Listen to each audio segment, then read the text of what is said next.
of thoughts. And I believe that every system of thought is very remarkable. And so we're actually going to be going through every single system of thought as a consequence of this. So let's waste no time. Let's get started. I'm kind of, yeah, I'm holding this up against the wall. I'm trying to like stabilize the image. I don't have like a camera mount thing. So I might like try holding it like this. Because like, I don't know, I feel like my arm's going to get kind of tired. But maybe if I hold it like this, let's just get into it. So basically, the original thought is nothing at all, right? So we're going to count that as our first top thought. And as a consequence of what I just explained, it is also the first thought of the set of all thoughts. So first we're going to have to define the set of all thoughts, but let's put that aside for now. We're just going to start with basic thought, which is zero thought. You can actually consider this pre-basic thought. So yeah, no thought. There isn't really much to say about it. So we're just going to move on.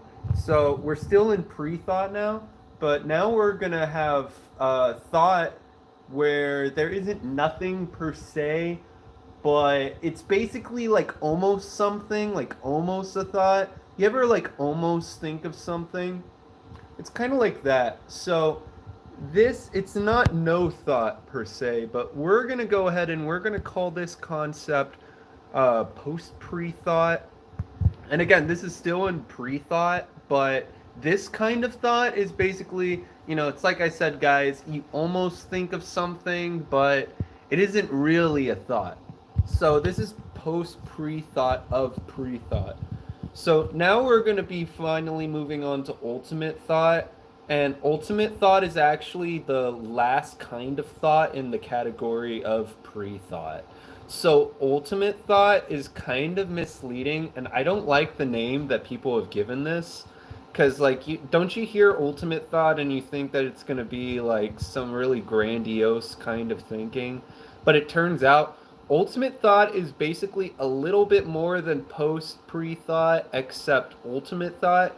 You're going to be getting a lot of tiny little flashes of colors, right? And I haven't proved this yet, just like I haven't proven that there is a set of all possible thoughts. But we're just going to take this as a provisional definition that there does exist colors. Okay, guys, there does exist colors. So write that down. And so now we're actually going to be moving out of pre-thought and we're going to be moving into post pre-thought. So flip your page over in your book. Okay. I'm going to wait here until everyone has said that they flipped their page over.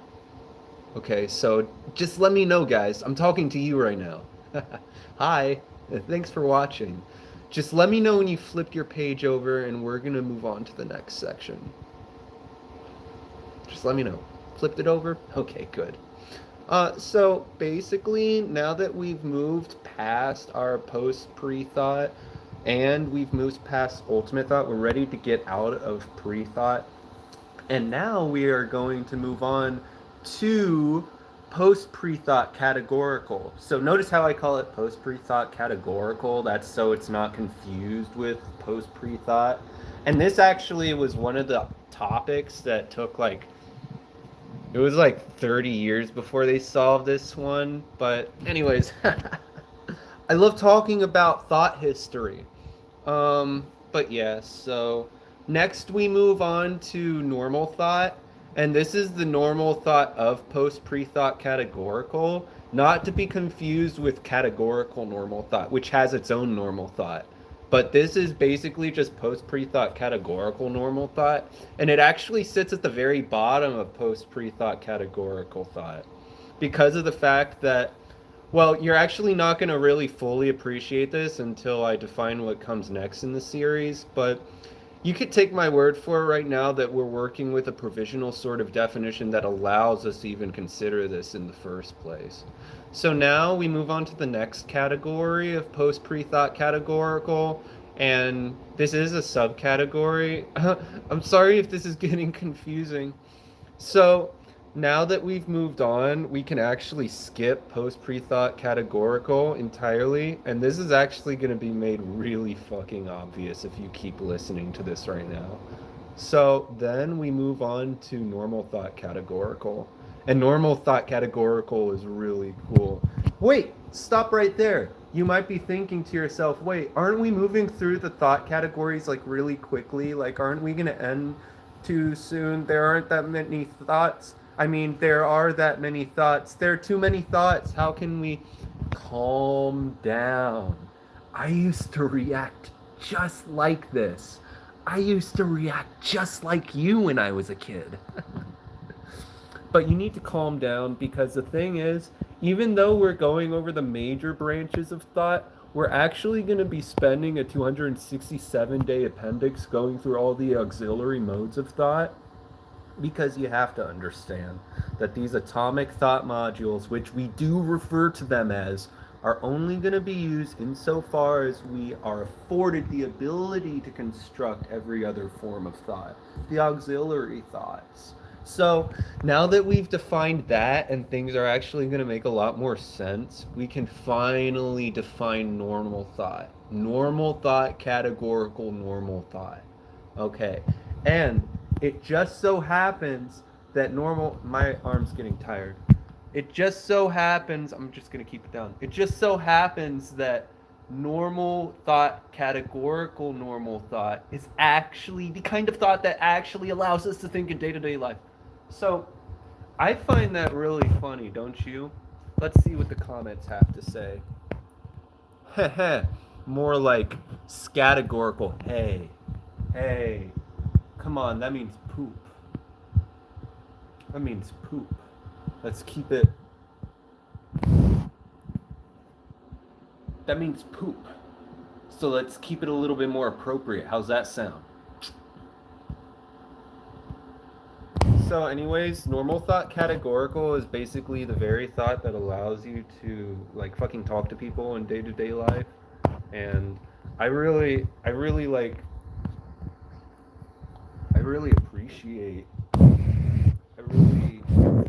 thinking normally. Is this okay? Is it okay if I sit like if I'm standing over you like this? Is this weird? It's asking me to rotate. Is that a Okay. Anyways, hey little guy.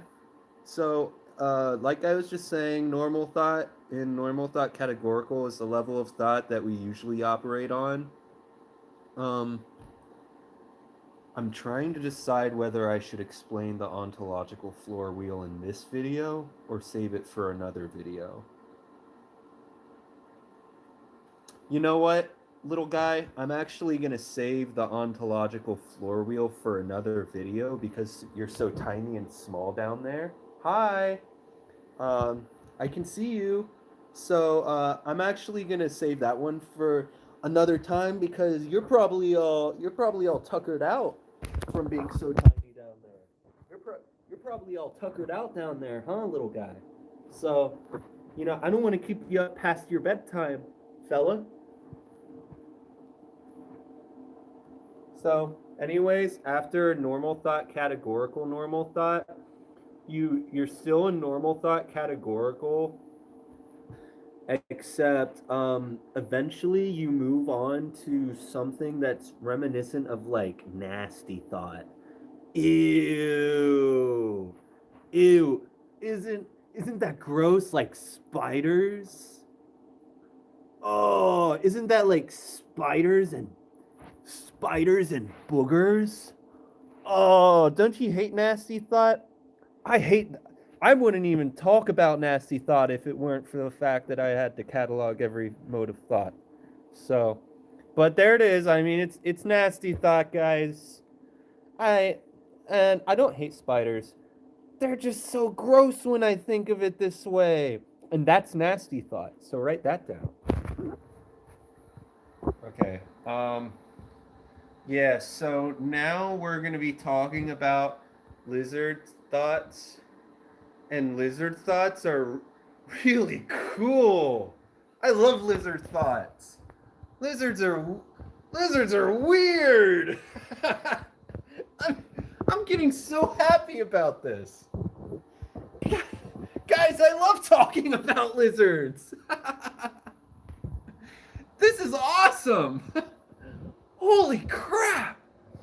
I can talk about this? Guys, leave a comment down below if you just love the lizard thought. I get so positive when I think about this. So now we step away from lizard thought and we enter a different mode of thought. Now we are now moving past normal thought, categorical normal thought. Okay. So now what we're going to be talking about is money thought. Some of you may be familiar with this one. Money. Like from working. I go to work, guys. I'm a dishwasher at a hibachi grill. And when I'm washing dishes, I'm thinking all day long about these systems of thought and organizing them in a categorical manner. And when I start thinking about things, let me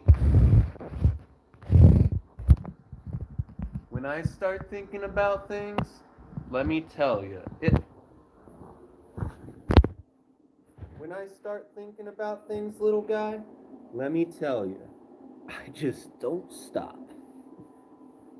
It just keeps going. Don't forget to drop a comment down below, you guys, if you want to learn about more systems of thought, which I know you're going to, so let's continue. So beyond that, guys, next we're going to have,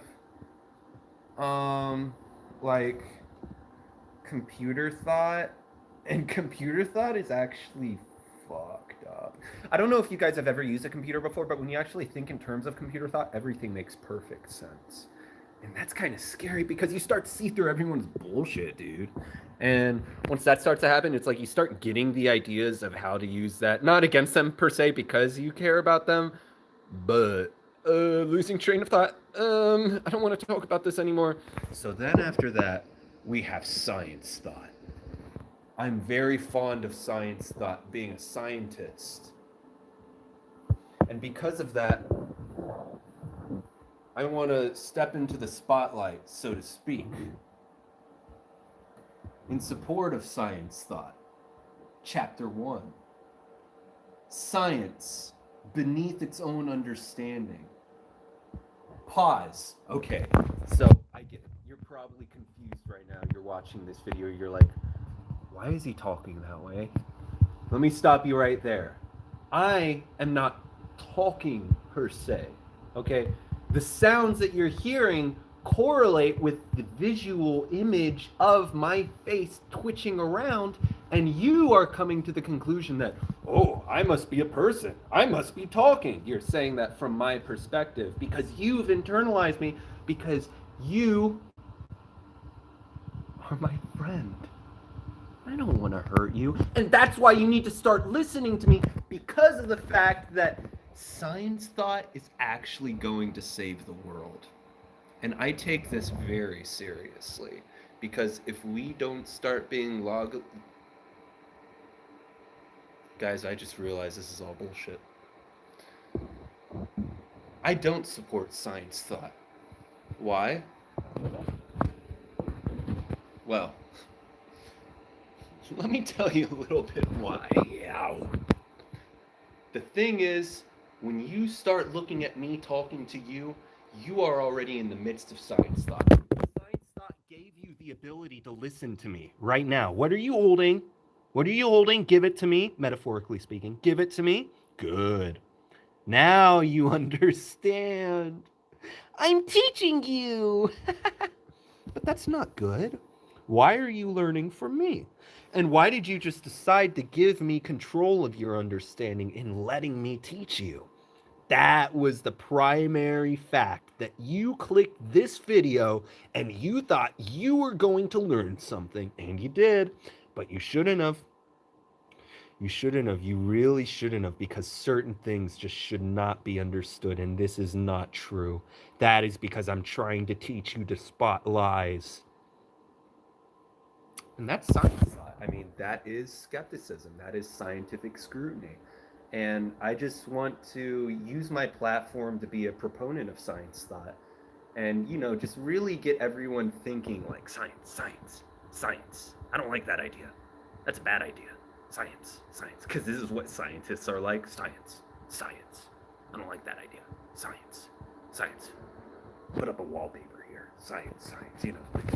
Let's build a Starbucks here. Science. It's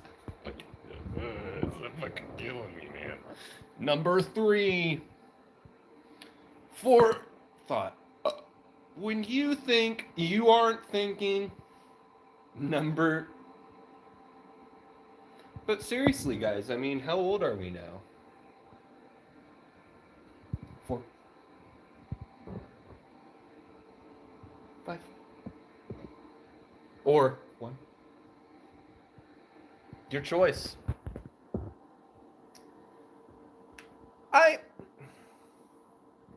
Unless the, or you, wait, that,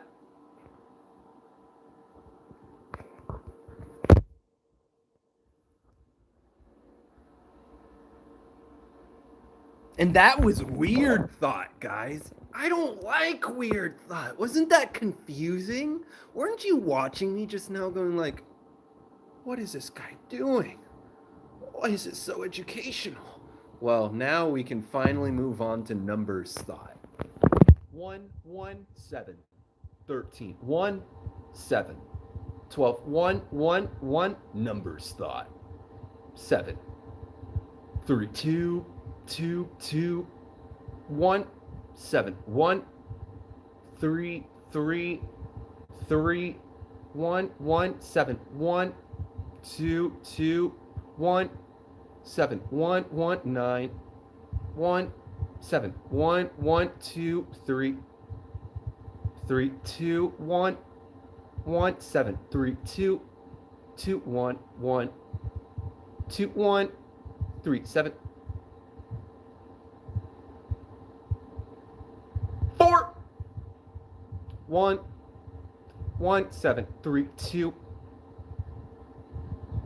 All right, so that was numbers thought. I don't know if you guys noticed already, but we're already in the auxiliary thoughts now. So try not to force a categorical schema on top of these kinds of thoughts, because people try to do that a lot. And the problem is that it's almost like you're cherry picking the kinds of qualities that you wish to describe. And then all you can describe are those qualities. And then naturally, anything you describe becomes a projection of yourself rather than a description. And so try not to do that with numbers thought in particular, because when you start projecting onto numbers, it becomes like 1, 1, 7, 7, 1, 1, 5, 1, 1, 7, 7, 5, 1, 1, 7, 7, 5, 1, 1, 1, 9, 1, 7. 2, 1, 2, 2. And then it gets like 1, 1, 7, 7, 1, 2, 5, 1, 7, 7, 2, 1, 1, 5, 5. Thanks for watching, everyone. You're doing a great job watching, everyone. Thanks, guys. Let's all start watching this now. Let's all start watching this now. Hey, you over here. Let's start watching this together. Come on. I like it over here. Are you watching this right now? Hey, you. Are you watching this right now? 1, 1, 7, 1, 1, 9, 9, 1, 1, 7, 7, 1. Happy Thanksgiving! 1, 1, 7, 9, 9, 1, 1, 1, 9, 7. 1, 7, 9, 9, 9, 1, 1, 7, 9, 1, 1, 7, 9, 1, 9, 1, 7, 9, 1, 7, 1, 7, 1, 9, 9, 1, 7, 1, 9, 1, 7, 1, 9, 7, 1, 9, 1. Today,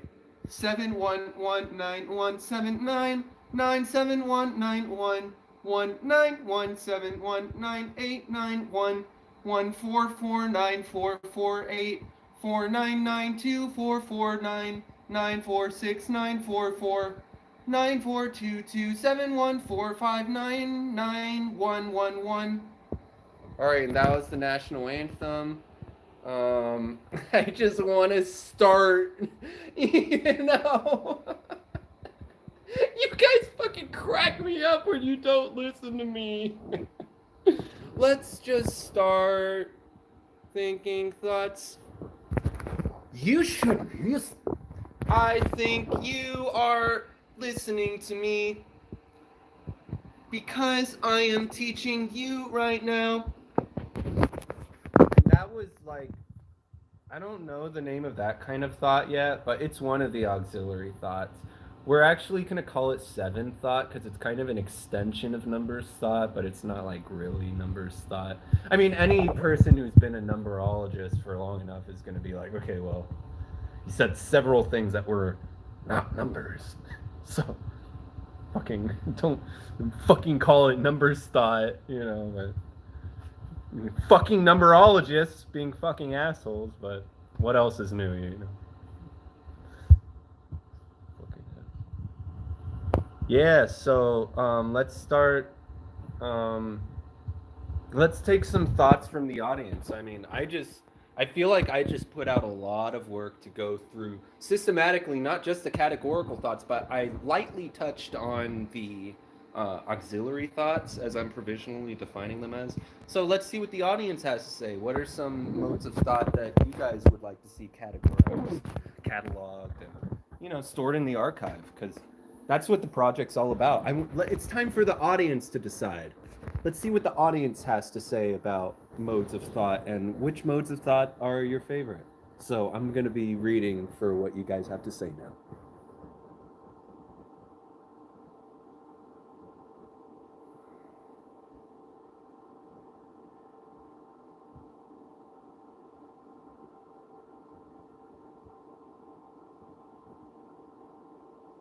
Okay, so we've got externalized proprietary thought, and I feel like I have to fucking move over here to talk about that because it's not really the vibe over there. So in commercialized proprietary, wait, what did you say?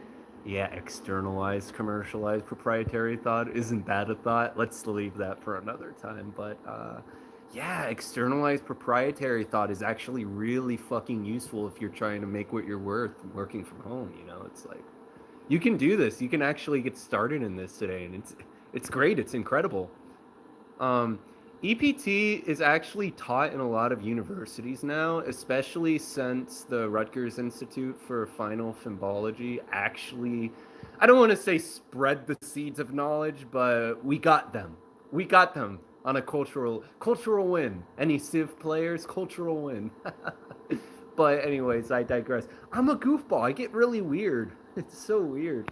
But basically what I'm trying to communicate here is that we're all trying our best to keep society functioning because we can recognize when people are really stressed out and their mental health days have not been tended to. And so as a result of that, something like externalized proprietary thought is actually really alienating to a lot of people.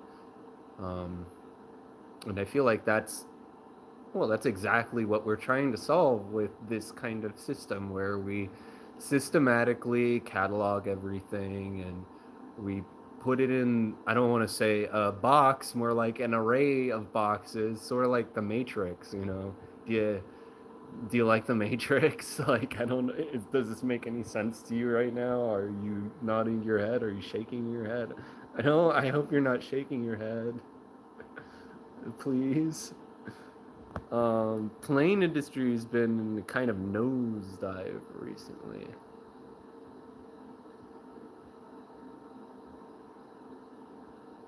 If you know what I mean.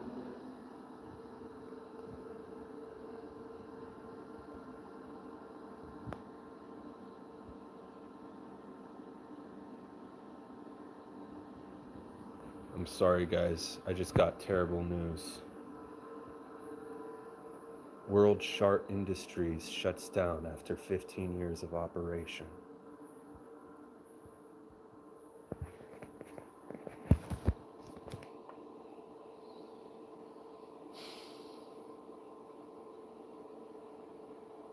Fuck!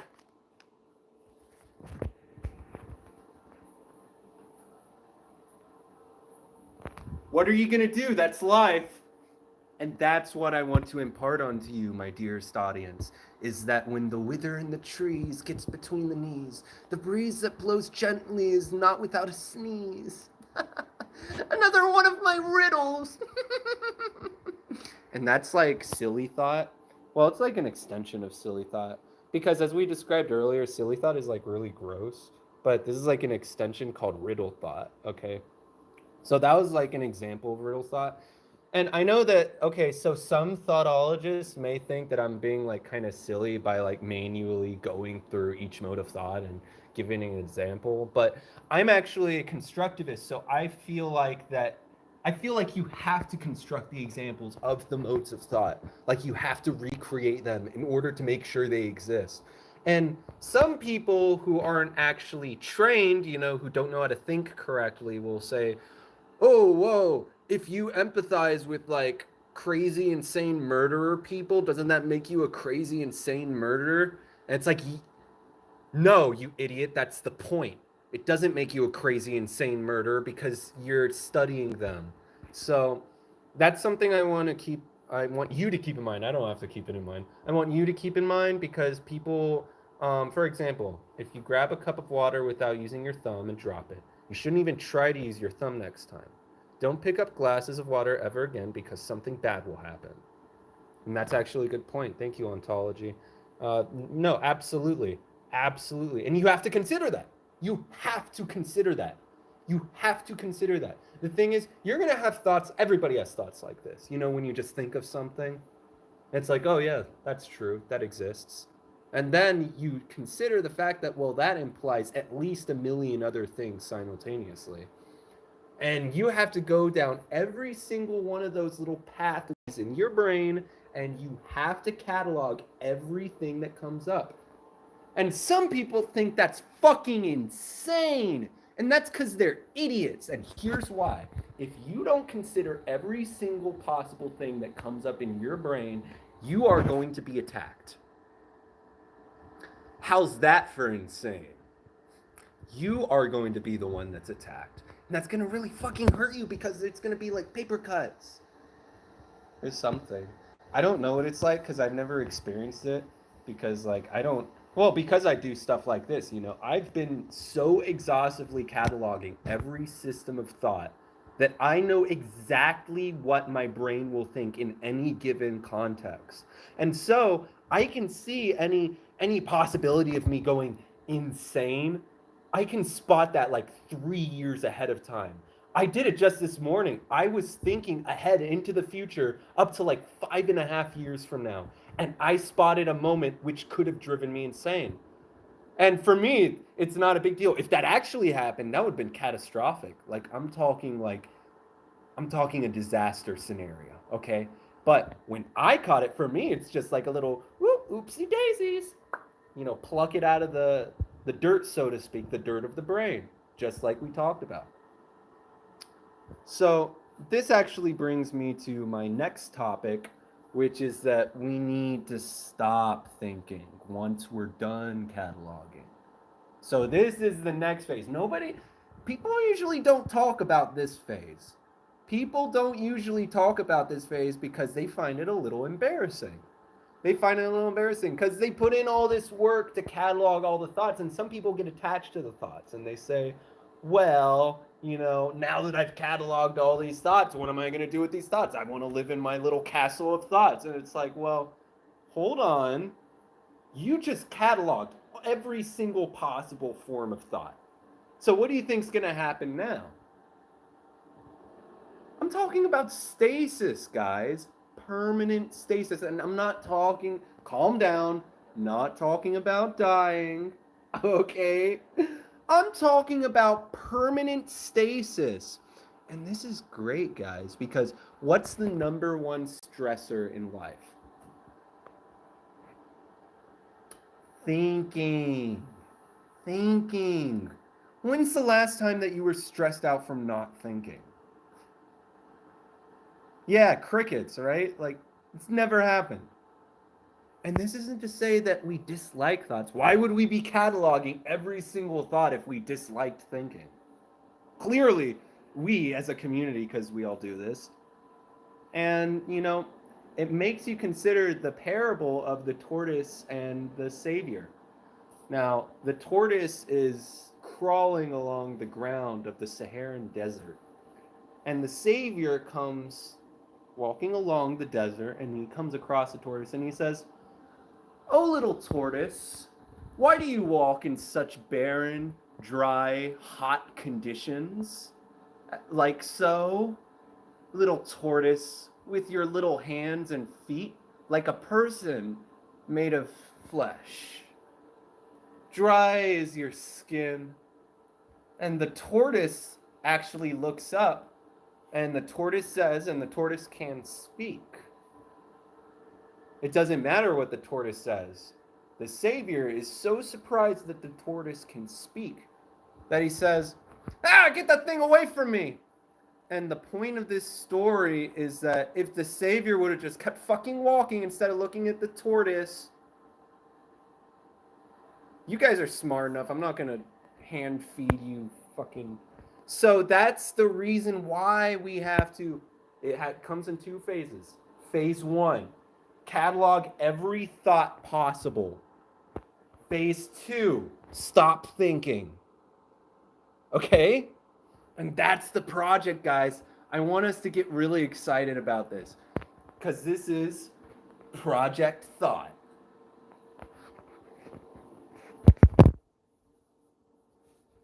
This is Project Thought.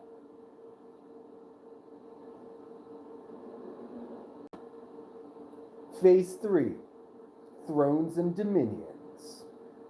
This is Project Thought. Alright, guys. Well, thanks for cataloging every... Hold on. I know what you're saying. Hold on, guys.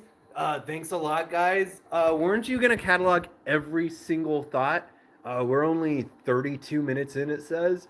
How can you catalog every single thought in 32 minutes? Okay, smartass. How about this? I clearly stated at the start of the video that we are going to be going over the categorical thoughts and the auxiliary thoughts. And we did that.